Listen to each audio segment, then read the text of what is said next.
Hello, and welcome back to Invitation to Puzzles, where today I have the first puzzle that has the distinction of being the third time I'm recording a solve of this puzzle. So there's that. I apparently keep thinking I know the rules of Icelom, and I don't know the rules of Icelom. So this time I'm literally going to read the rules of Icelom to you from the page. Again, Tristan will probably not enjoy this because he'll have to do something with the editing to make this actually appear on the page. But I'm going to read them to you so I cannot get it wrong. Okay.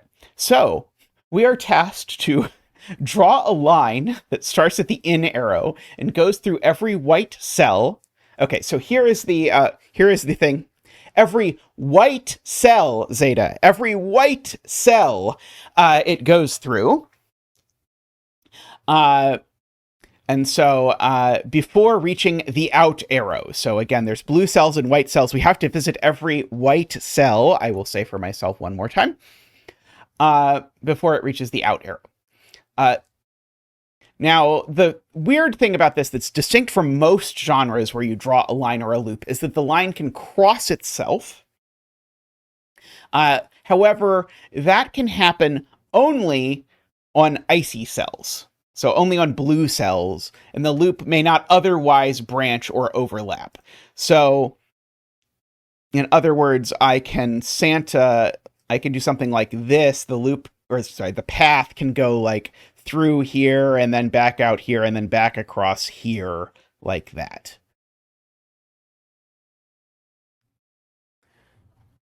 The loop may not turn on icy cells. So you can picture that we're doing the path of our friend Zach here, the penguin. I guess penguins don't slip on ice. I guess that's the whole point of being a penguin, but we'll pretend he's a penguin who slips on ice, despite being the artful, diligent dancer that he is. And so once you enter ice, you just go whoop, all the way in and then all the way out. Okay. Lastly, we have to visit all the numbers, which of course we do because they're all in white cells. Everyone knows the rules of Icelom, right? We have to visit all the numbers, but we have to visit them in order, starting at the in and going towards the out. So in other words, there are lots of paths one could imagine that start at the in and land at the out. Very few of them would visit the 1 before the 2, before the 3, before the 4. And with all the rules, the contention is that we must visit the 1, then the 2, then the 3, then the 4. And then the out. So basically we know sort of if you want 6 points that are visited in order, the in first, then 1, which is really 2, 2, which is really 3, 3, which is really 4, 4, which is really 5, and then the out, which is 6. While fitting all the other rules. All right. That's the rules, though. There's a link down in the description. Huge thank you to Agent for making this puzzle, as well as several other very nice puzzles that have appeared on the channel. Let's give this a go. And cross your fingers, and I'll cross my fingers, that as much as I've enjoyed this puzzle, this will be my last time recording a solution of it. Let's see if we can make that happen. Okay, so visiting every white cell means that we have some loop corners. I say loop corners in quotes, path corners, because I have to enter and exit this cell. That's the only way I'm entering and exiting it. And likewise, this one over here. Okay. And over here gives me my first big clue as to what's going on, because I'm absolutely not allowed to go up from here. Because if I go up from here, then I've now connected directly from the 1 to the 4, and that's not the way those numbers go. You have to go from the 1 to the 2 to the 3 to the 4. So I can't do that. And so instead, I have to go whee all the way over there. Okay. Now, this cell is now just a loop corner, or a path corner, or whatever you want to call it. This cell I have to enter and exit. And remember, I'm not allowed to branch or cross except on ice. So this now is just forced to do that. And remember, you can't turn on ice, which is why we slide all the way across like that. And so we get all of this. And then the 1, just like the 1 couldn't connect to the 4, the 1 can't connect directly to the 3 either. So we get this turning over here. And now the 3 is now in its own little corner, which goes like this. Whee! Okay, so now let's look at this end of the 4. And note that if this goes up, it's allowed to go up, except that it connects the 4 to the 1 again, because if this goes up, it does that. And now I've got the 4 pathing directly to the 1, which I'm still not allowed to do because the 4 doesn't connect to the 1. It connects to the 3, and it connects to the exit. So this has to go forward. But that is the end. It cannot re-forward, because if it re-forwards, I swear that's a word, look it up. If it re-forwards, now it's at the in, and now I've connected the in to the 4, and that's not what I'm supposed to do either. So now this is forced to go up, and again, once we're on ice, we're forced to do that. I'll note, by the way, I appreciate, and this is not on by default, but it's on because I've solved this puzzle 16 times. It is on here that you can color each line segment a different color, so you can keep track of when things are, in fact, actually connecting. And so you'll see that, I mean, to be honest, it could be more clear because they're two shades of purple, but these two shades of purple are distinct, so they're not connected. I did not just connect the 1 to the 4. Just the path next to the 1 crossed the path next to the 4. But speaking of that, I ought not connect the 1 to the 4, which I would do if this went this way. I cannot do that. So instead, I have this going up like this. And now we have to continue this game of keep away because now I can't connect the 3 to the 1 either. So the 3 has to go up. Okay.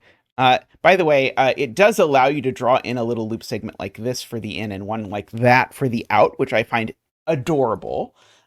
So I recommend doing that as well. Okay. Where are we going now? Oh, yes. I shall not connect the 1 to the 3 here or here if I'm at risk again of connecting the 1 to the 3. So that that split happens. And now I can't connect the 4 to the 1, which I would do if this went up. You can see that in the bright Technicolor. So this goes this way. But I can't connect the 4 to the 2. If I connect the 4 to the 2, well, the problem is I've connected the 4 to the 2, and that already is bad. So instead, we have this going up like this. And now if you're keeping track, these lines must not meet. And so this purple end that's dangling over here, it can only come up like this. And my 2 down here, it has become a corner. And so it goes up like that. And the 2 shall not meet the 4 again. And so my 4 here goes up like that. Okay, and so now that's a 4, just to keep track. This end connects to a 4 if I follow it far enough. This end connects to a 1 if I follow it far enough. And this end connects to a 3 if I follow it enough. And the reason why I do that carefully is because this one that's the 1 in the middle, it can't connect to either of these. And so our penguin is forced to slide up to there. And this piece is obligated to go up 1 like that. What else have we? Where do we have things? Okay, so there's 2 3 ends. We can use our 2 out of 3 trick, can't we? Yeah, we can use our 2 out of 3 trick in a couple places. And so what's the 2 out of 3 trick, you might say? The 2 out of 3 trick says if you have a cell that you know is visited by a path or a loop, and you know there's a thing it doesn't do. Like, for example, the thing I'm thinking of is I know that this doesn't do that. Because if it did, that would connect the in to the 2. And so I can't rule out that it does this. I can't rule out that it does that, and I can't rule out that it does that. Any one piece is fine, but I can rule out that it does that and that. And what that tells me is that it must do the other thing. Note it's the 2 out of 3 rule because it only works if you have 2 out of 3 options. And so if I can't choose both of these, hence I must choose this. And so we know this always goes up here, regardless of whatever else is happening. So pay attention to that. That is a good rule to have in mind. Usually it works against edges, although sometimes you can apply it in other places depending on the puzzle. But we can also apply it here. Namely, here I can't do that because that connects a 1 and a 3. And so we know we Icelom our way through here.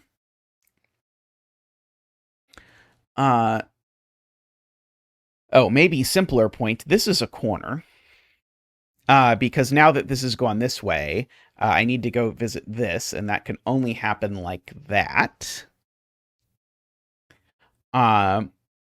Okay, and so now this piece of this path, it can't go up, because if it goes up, it will careen directly into a branch. So it has to go at least 1 turn over there.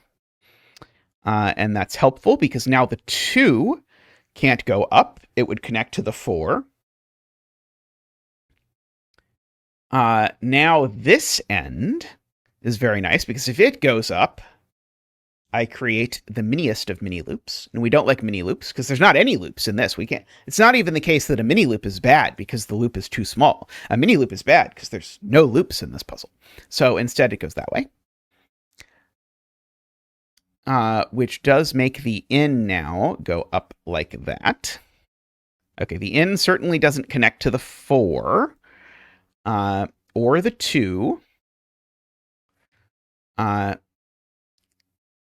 Okay, now I've got the in, the 4, and the 1 are where these 3 things go if I follow them.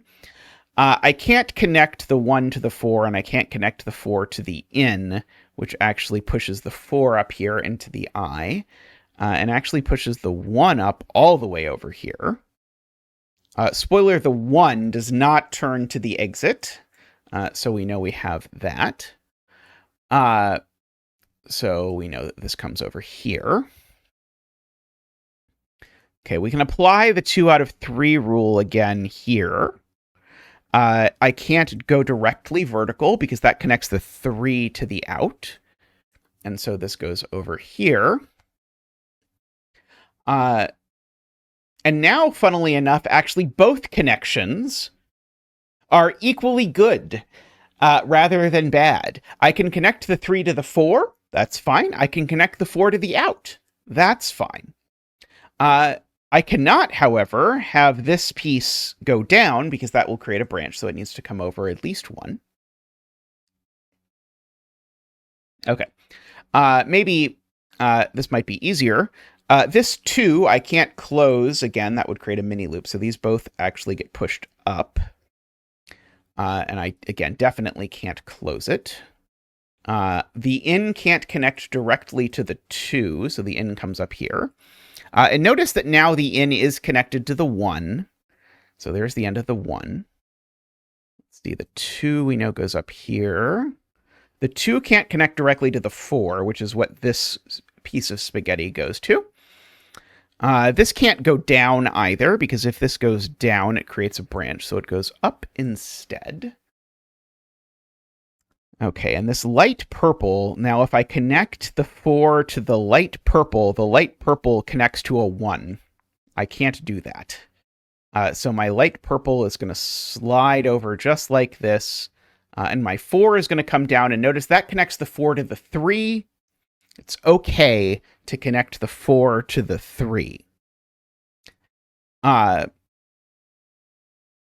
all fine.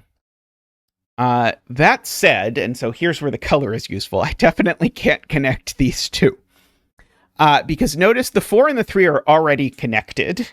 And so if I connect these 2, what has happened is I have created a very large mini loop. Because now the 3 would, if I follow it, connect to the 4, which if I follow it along would then connect to the 3. And my path between the in and out cannot have any infinite loops in it, so I can't do that.